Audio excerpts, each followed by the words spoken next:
What's interesting today is that back then, this was 1988, there were only 500 mutual funds. Now, what's interesting on our side, when we talk about insurance, the number of insurance carriers has diminished. Yes. Okay? The product offerings are changed. Yeah, and so the key is, and I had a guy just call me probably 20 minutes ago, asked me, what's all the buzz about the IUL? What's all the buzz about the IUL? I said, what's all the buzz about an ETF? What's all the buzz about Bitcoin?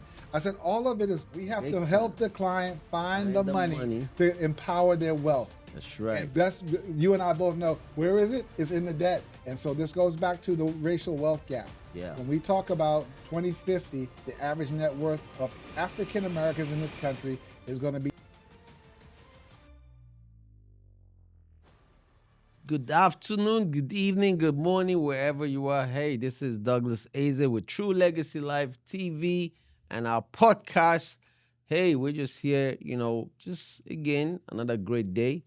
Wanted to introduce one of my good friends. I'm going to, give him the proper introduction that he, requires. Because again, when you're in front of greatness, you got to make sure that you edify them correctly.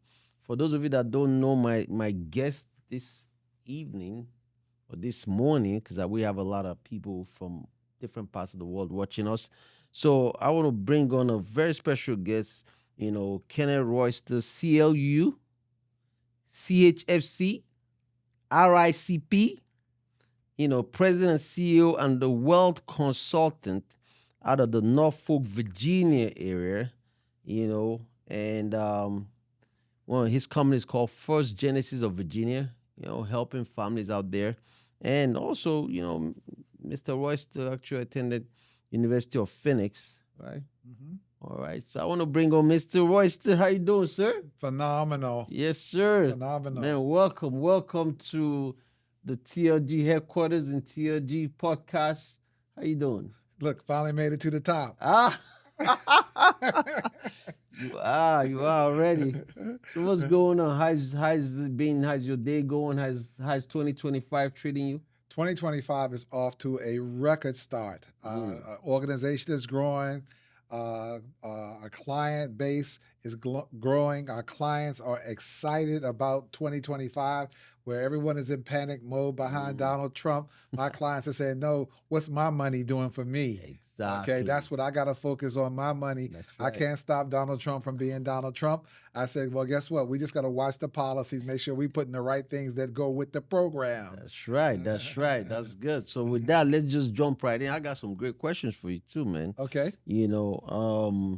Tell us a little bit about, your background, your journey, because people see you, they probably don't know how you got started in this industry and how long you been in the industry. Well, I've been in the industry for 40 years. 40 years. Right. I started off in 1984 as an insurance agent only, selling insurance. Nice. And I wasn't even selling all the insurance. I was only selling accident insurance right here in the DC metro area. Okay. And I found out that I had the ability to convince people to do something to protect themselves in case they slipped, fell, hurt themselves, got in a car accident, or injured playing sports or something like that, to protect part of their income. So kind of more towards the disability income side where that was. But after 4 years, I got introduced to a company, MetLife, and they said, hey, you're great in terms of what you're doing. We can offer you a whole plethora of products and services to offer your clients. Matter of fact, we can even offer you the ability to sell investments to your clients. I was excited. I said, okay, this is great. They said, if you are as good as you've been with that, you'll be twice as good over here. Wow. They were right. They were right. Okay. So I got right in, got my securities license, and I did something that was crazy during that time, Douglas. I took the Series 6 and 63 the same day because they told me I needed both licenses. Okay. So I took them both the same day. I don't know, most people would take it out one at a time. Yes. But I did pass them both the same day. Good. Okay. And I went from there. What's interesting today is that back then, this was 1988, there were only 500 mutual funds. Today, there are over 10,000 mutual funds. That's a lot. So you think about the consumer having to try to digest all that kind of information, right? Now, what's interesting on our side, when we talk about insurance, the number of insurance carriers has diminished. Yes. Okay. The product offerings are changed. Yeah, and so the key is for the consumer to have a trusted advisor who can explain and help them navigate this plethora field full of financial wherewithal, so to speak, right? It's just a lot of choices. A lot. And I had a guy just call me probably 20 minutes ago, asked me, what's all the buzz about the IUL? What's all the buzz about the IUL? I said, what's all the buzz about an ETF? What's all the buzz about Bitcoin? I said, all of it is tools. Yes, all they are is tools. Right. The question is, what's the application for you? Okay. And I said to him, when you want to sit down and be serious, because right now you bouncing. You bouncing something off of me, but it's not no serious tone. Like I want to sit down and really understand how it's going to be beneficial to me and my family. Makes sense. So I told him, we'll get back to you. Let's get an appointment on the calendar. Let's sit down and be serious about it. Yes. And that's the part that you and I have the biggest challenge, right? Yes. Is getting people to be serious about it, right? Take your, as serious as you are about washing and cleaning your car. That's right. Okay. I see a lot of shiny cars out. Yeah, right. It just finished snowing and raining, right? Tomorrow, you'll see people out washing, waxing their car. That's right. Right? What they doing with the money? Are they washing, waxing the money, paying attention to it, to the saving? Right. So you and I have a role to play to make sure people understand the importance of it. Yes. And before it's too late, because you don't want to be old and poor. That's right. You don't want to be old and poor. You want to be old and comfortable. And you want to be able to make sure you're leaving a legacy to be transferred to other family members. That's right. Right. So you asked me about my journey. I grew up poor. You know, when you and I start talking about our story, nobody want to believe it. No. Right? So if I tell them I grew up in Southeast Washington, my mother had 7 children before she was 30 as a single mom. She was married. My father and my mother divorced when I was 3 years old, and my mom had to raise us. She put some standards into us, hard work ethic and so forth. But when it got down to the financial part, she really didn't have no answers for that. She just worked as hard as she could, 2 or 3 jobs to take care of her family. Wow. Well, when I became an adult, I said, I can be better. Let me find the avenue. And it was by accident that it was insurance. Okay? And then insurance grew me into full-fledged financial planner. Between 1984 and 1996 is when I made the transition to full fee-based advisory services. Nice. Okay? And some people said, Ken Royster going to charge people to tell them what to do with their money. How's that going to work out? Well, I told one person who said to me that they had another advisor competing, and he said, I can do everything he does for free. And what I said to them, then you ought to get him. Right. Okay? Because the truth is what I have in my head is valuable. Exactly. It's going to make you money, and it's not going to be strictly tied to product. It's going to be navigation. You need to know how to navigate the playing field. Yeah. And so when I did that, instantly, people started coming more to me than away. Of course. They said, you will actually, don't care if I buy nothing, just as long as I pay you to tell me what to do, okay? But you and I both know that eventually that trusted relationship grows where they say, I'm not going to anyone else. Yes. Because I can't trust anyone else. I know I can trust you. And that's how we built our business over the last 30 years. That's sweet, man. That's awesome. That's, man, congratulations. That's really good, yes. You know? It's all about the value you bring to the table. You know? People forget that part. Yeah, you know, like I always say, you get what you pay for. Sure. You know, let's see here. You know, during the time, you know, as you continue to grow in the business, you've been in it 40 years, you know, what would you say would be the biggest lesson you learned early in your career that shaped your approach to business? Early in the career, I learned that people value relationships. Yeah. Okay? That if you're honest, passionate about a position, and you demonstrate your steadiness, your ability to stay with the program, that people respect that. That's right. Nobody wants the guy who's been on 5 different jobs in the last 5 years talking to me about my finances, right? Nobody wants to be with the guy 20, 30 years down the road. I don't see no significant growth in your life, but you want to tell me what to do with my money. People know me from my poverty to where I'm at today. Right. Okay? And they said, wow, you did a lot. Okay? And those people are the ones who continuously refer more and more of their family members and their friends to our firm. So now I'm moving personally to another level in terms of developing other people. And you and I, we've been talking about this all day today about partnership, how collaboration and doing it for the betterment of other people, not just ourselves, okay, is a big deal. Now, if you can find somebody that you like and you can work with and collaborate, you should be doing it. Okay? But if you're afraid of people, and one thing we have in our culture is that, and I hate to say it, sometimes we're afraid of each other. Okay? I'm afraid of your success. You're afraid of my success. I'm certainly going to be afraid of your failure. Okay? I don't want to be nowhere near it. Okay? So I want to be around those who are successful. I always believe I can learn something from somebody else. I've never said that I'm the smartest guy in the room. Okay? Or the sharpest knife in the drawer. Okay? I want to be dull sometimes. That's right. I want to be the least smartest. So the people who have a lot to say can share it all with me. And I can take it all in. Of course. Okay? That's the only way you learn. I mean, you got to keep learning every day. Sure. You know, and hanging around smart people always makes sense because there's a lot of things that I'm learning from you and, you know, we're learning from each other and we, you know, and collaborating is always the key to success. Sure. You know, you cannot, like they say the word team, together everyone achieves more. Right. You know, that acronym, together everyone achieves more. You can't do it by yourself. You know, by yourself you could go a little bit, but when you have a team of people and you're collaborating, it takes everything to the next level. So I like that. So let me, you know, another question I have for you here, when it comes to financial literacy and the wealth building, right? You know, what do you think are the biggest misconception people have about building wealth? Well, the first thing, and that I'm going to say, again, it's going to be controversial for you and your TV show, right?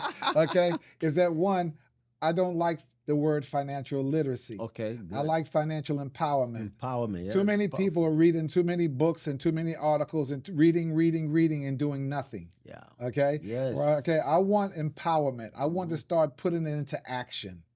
All right? And so financial empowerment is important. Very, very. That people start doing something. Stop talking, start doing. That's right. Okay? Start doing. I don't care if it's $100 a month. Do something. Start doing something. Years ago, I was invited to a church. The pastor says, Ken, I got people not saving any money. He says, can you come in and talk to them about what to do with $25? I said, absolutely, I'll come do it. I said, I got in front of, the room was packed, Douglas, 200 people. 200 people showed up to hear about $25, what to do with $25, okay? I told them that's $25 a week, not a month. 25 a week minimum. Yes. Okay. So it's $100 a month. The first thing I told them is don't call me to invest it with me because I can't work for that. I had to explain to them what advisor make doing $100 a month investment because they couldn't believe it. Right. Right. All right. I told them you call Vanguard, you call Fidelity. These companies are sitting there waiting to help you do this. They got so many trillions of dollars, that you can start there. Once you get up over 5 figures, over 10,000, then call me. And then we can start to work from there, building from there with me. I said, but with initially, not enough. I said, if all of you called me, I'd be broke and out of the business in 1 year. You would think you were helping me, right? But you would actually be hurting me. Right. And they all were clapping and saying, thank you for at least being honest. Because they find when they call other firms, the person says, well, do you have at least $50,000 to start? Do you have at least $250,000 to start? Okay? And they get discouraged from doing anything. Right. I don't want to discourage people from saving money. Yes. Okay? And you and I talked earlier today, and I said there's some foundational pieces that we have to have some people driving, some of the young millennials. We have to have them approaching their age group and saying, hey, there's a way for us to help you get started. Yes. You don't have to have 10,000 to start. You don't have to have 50,000. We can get you started, and we can help you by what? Retooling your budget and your debt. That's right. Now, that's why one reason we talking partnership, right? We talking partnership because we got to find the money. Yes. We have to help the client find the money to empower their wealth. That's right. And that's, you and I both know, where is it? It's in the debt. It is. It is. You know, It's into that. and that's what we teach a lot about. We teach our advisors about doing what? Helping our clients find money in places that they're throwing money away unknowingly because they don't know they're doing it. Right. And unnecessary, we could fix it.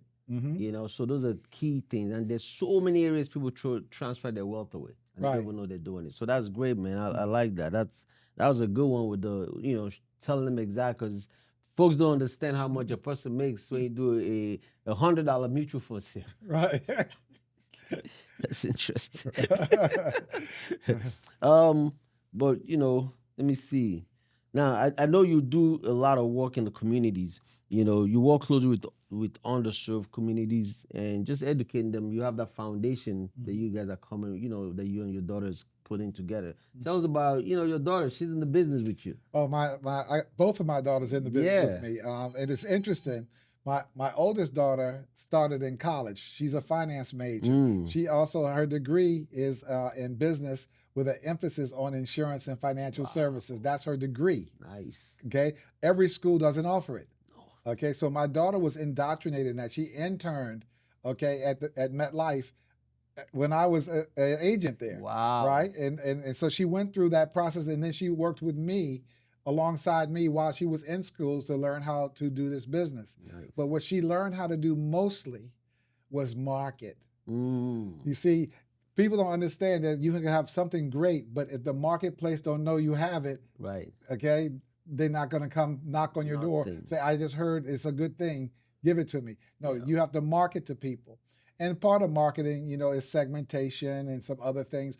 She knows how to do that. My youngest daughter is our marketing director. Wow. She is, again, a market major. That's her degree. Okay. She came in and worked for our firm for less money than she would if she went into the public sector, because guess what? She want to help grow the family business. Yeah. So she understands that I could be working alongside with my dad, building our legacy together. Right. Because everything my dad builds here eventually becomes to me and my sister. Yes. Right? Because we've educated them to that degree. A lot of families don't even talk about wealth to each other. I got mine, you get yours. That's no way to build wealth within your own family. No. Right? You would send them to college and let everybody else pump stuff into their brain instead of you telling them some basic things about wealth. Exactly. Okay? And making sure they're on that pathway. That's our role.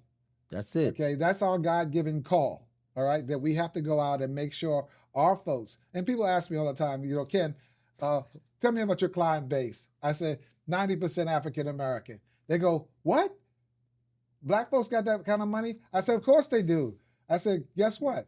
It's in the debt. It is. It is. You tell me you go to college and you come out with a $200,000 debt bill, you better be really smart. Right. Right? Because you invested. Yes. Now let's turn that paper into some currency. That's right. Okay? And there's more ways to do it than just working. Right? More ways to do it working. I tell every entrepreneur, you start your business, I can't tell you how to run your business, but I can tell you how to manage your profits. Okay? How to maximize your profits. You know how to generate it. I'll show you how to maximize that stuff that you don't have to work for. Right. All right? So that's our business. Yes. Right? We're in that business. But who will hear us? Is the key. That's the key. We don't have to have everybody. Okay? And so this goes back to the racial wealth gap. Yeah. When we talk about 2050, the average net worth of African Americans in this country is going to be 0. Been written by Forbes magazine, The Guardian, and Black Enterprise, because of the trajectory of our lack of knowledge about money. Yeah. Now, does that mean every black person is going to be poor? No, it doesn't. I said the average. Yeah. Okay, so think about it today. The average net worth of black folks in this country, $1,800. $1,800? Now, people who live in D.C. saying, no way. Of course not. This is the richest area in the country for black people, is the D.C. metro area, right? In Atlanta. D.C. is different. This is different. Yeah. So, but what if you live in Tupelo, Mississippi? Right. Right? What if you live in Arkansas?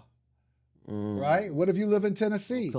Oklahoma. If you live in these places and you don't have this large infrastructure of government spending going on around you, or a big industry going on around you, or you don't own your own farm, that multi-generational wealth been transferred in the farm, you don't know what I'm talking about. You just saying, I'm just trying to make it paycheck to paycheck. Yes. Right? We got to break the cycle. We have to. We have to break the cycle. And there's ways to break the cycle. That's right. Okay. So my pastor said long ago, he said, some people don't understand that they have to plant a shade tree that they will never sit under. Wow. Okay. That means that you may have to buy a policy, sacrifice the premium so that your next generation can get a windfall, tax-free money, and get a great start. Okay. If you say you love them, act like it. Okay? Okay? Act like it. But don't be shortchanging your family. Yes. Don't shortchange your grandchildren when you have the power to make the difference. Now, it's a choice. I don't get mad at people about their choice. No.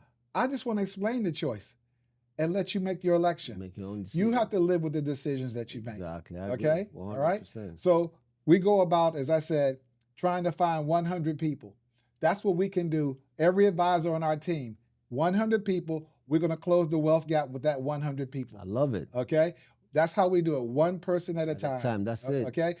I cannot close the racial wealth gap. Neither can you, Douglas, by yourself. Okay? It takes an army of people to do it. But if people are lining up with us and we're doing this together, we can make a difference, right? We can definitely do it. We can listen, as I tell people, you can listen to whatever you want to listen to.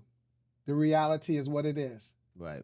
It is what it is. And so there's no get rich quick schemes. Okay. People calling me, man, I heard my buddy, he put 10,000 in Bitcoin and today it's worth 200,000. Congratulations. Yeah. What's he going to do next? Exactly. Okay. What's he going to do next? Okay. Because you got to have some kind of preservation strategy behind the accumulation. That's right. Right. It's not one piece. It's all the pieces. All the pieces. Right. Yeah.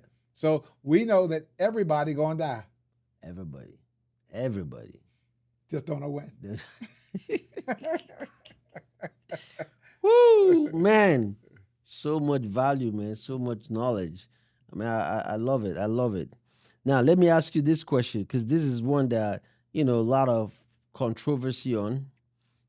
How do you see cash value life insurance fitting into a long-term wealth building strategy? It's again another tool. Another tool. Yeah. People ask me all the time, what do I think about it? Yes. I say, well, what do you have done foundationally first? That's right. Right. You have a budget. Okay. Are you managing your debt? Okay. Now let's talk about the accumulation products: stocks, bonds, mutual funds, cash value life insurance. Right. Cash value life insurance plays a role.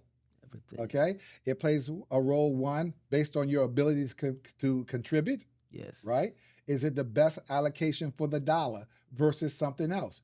Right. Every individual situation different. Okay. But value is there. That's right. Okay. You and I were talking again earlier. We haven't had a great time today. We were talking about, your family bank. Yes. Okay. I have a client right now has bought 2 cars using his life insurance policy. Wow. Okay. And people are saying, how's that possible? No, he didn't go take a lump sum and put it all in a car at one time. No, he went out and bought the car, but he had already bought the insurance years in advance. Right? 20 years the policy been accumulating money.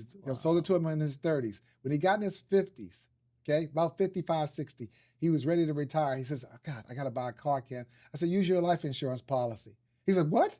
I said, yeah, remember I told you could build up the cash and you could use it as your own bank? He says, Ken, I forgot all about it. I said, I know you did. You're just waiting to die to give it to somebody else. I said, but now is the time. I said, let's go ahead and find out what you got. So it's $30,000 car, right? Finance it for 5 years, right? Average payment on something like that is like $500 or $600 a month. I said, draw $500 or $600 a month from your life insurance policy, okay? And then put it back. Right. Use it to pay the car and then put it back. I said, you can do it before or after, your choice. Right. Nice. Your choice, because you got enough money in there to cover it. Yep. Okay? And guess what? He did it, restored the value, and then when he was ready for another car, did it again. He did it again. Man, and beautiful. He's saying, guess what? I just now bought over $80,000. First one 30, second one 50. $80,000 worth of car. Not one penny out of my pocket, new money. Wow. Because I bought that life insurance with the cash value in it, and I restored my own bank account. Instead of financing and just paying it off to the bank. I used both. Exactly. I used the bank's money and I use the insurance company's money at the same time. Because guess what? All of it is my money. That's right. Okay? That's right. Okay. Makes sense. So it makes sense Beautiful. to use it that way. I've had clients who've also done down payment on their car. Yeah. I mean, on their houses for it, and I had some use it to supplement their kids' college funding. Yeah. Okay. So it's a lot of ways to do it. I've seen other advisors who've gone as far as to say, listen, abandon 401k because of the tax implications to the negative when you start drawing, and let's see how that compares to an insurance policy. Well, again, if I'm an aggressive investor, I probably will win with the investment, but I won't have the protection, right? But if I am a moderate investor or a conservative investor, I will not win. I will not win. The insurance policy is going to win, okay? Because what? Guaranteed values, guaranteed death benefit, okay? And it's safe. Okay? So you can't miss that. Yeah. But so, we talked about that at length today, is every individual need to be sitting down talking about their structure to make sure what does fit for me. That's right. That's what's fit for me. And so you and I, when we start talking partnership, that's what we said. Ken, you financial planners, you all you're talking about is wealth accumulation with investment tools. You keep forgetting about cash value life insurance. Right. And I said, Douglas, no, I have never forgotten about it. I have to just be better at it. I like that. I like that. I like that. Yeah, Ken, as we round up, man, as we continue, just one question for you in terms of, I know you've been in this business 40 years, and this final phase as we continue to, close what we're doing and looking forward to the future, what would be your next mission, My next mission really is to grow a team of advisors to carry on what you and I are starting and talking about today. Yeah. Our folks need this desperately. Yeah. We have to learn how to not be dependent on other people for our financial stability. Yeah. We have more control of our destiny than we believe. Yeah. Okay? A little can grow to a lot. Sure. Okay? You and I both have seen a guy who drives a truck, okay, who saved his money properly, can become a millionaire. Yes. Okay? Big time. Right. Why? Because he don't buy all the fanciest car. He don't buy all the diamonds. He don't buy all the clothes. He understands that I don't have that kind of disposable money. I got to bank some so I can build up for the time when I can't do this anymore, and I can give something to my children. Yes. All 4 parents invested in education for their children. They made the sacrifice to send their kids to college. Now we have people who are overeducated, sending their kids to school for the wrong reason, right? And forgetting to teach them about the money that needs to be made to sustain it all. Exactly. Okay? Agree. There's nothing like being able to sit at home and collect checks. Yeah, I agree. Okay? Collect checks. America eliminated, for the most part, pensions. Yes. Right? And then they shifted the risk of your retirement security to you as an individual. Yeah. Well, if that happened, don't act like it didn't.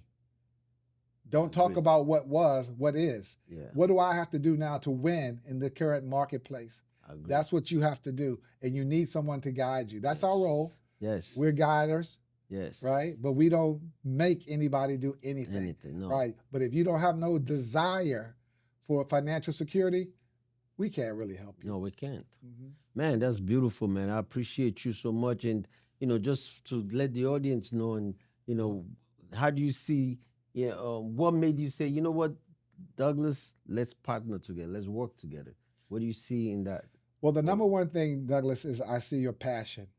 Okay? Your passion for people. You don't skirt the truth on it at all, and you're a gentleman and a scholar.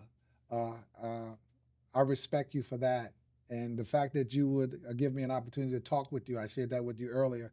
You don't have to talk to anybody, Douglas. You good. You good, right? But you care about other people. You want to see them go somewhere. I care about other people. My whole mission is not about me. That's right. Okay? I'm good. Okay? Yeah. But I want to do something for other people. Yes. I would like to see more people in the position that you and I are in. And so that they can say, I built a good business. Yeah. It's sustainable, and I can help other people through that business. That's right. My long term, my legacy piece with leave it behind. First Genesis, go on 100 years. Yes. Okay. Awesome. No, I like that, man. I appreciate that. Folks, listen, we are going to make lives, change lives, help lives a lot, especially the millenniums. You guys are coming up, young folks. I mean, you all the next generation. You all are going to do things differently that we did, our parents did, right? You know, understanding the power of one, saving money and then investing your money as you grow your wealth and understanding the rules to the money game. You got to know the rules. You cannot play this game without knowing. And you take your time and do your research, understand what it is that's happening. Well, again, only 3% African Americans in financial services in the whole United States. We need a lot more. We need a lot more because you can't close the wealth gap if you all are doing other things. That's right. We need you to, because there's so many of us making money. You know, basketball players, football players, musicians, and all this. But if you're not educating them about how to manage their money, then we're going to keep repeating the same circle over and over and over again. So get in the game. Listen, let's do it. Let's see you at the top. See you at the top. And we're going to say something we normally say. Build wealth, not debt. Let's do it. Build wealth, not debt. See you at the top.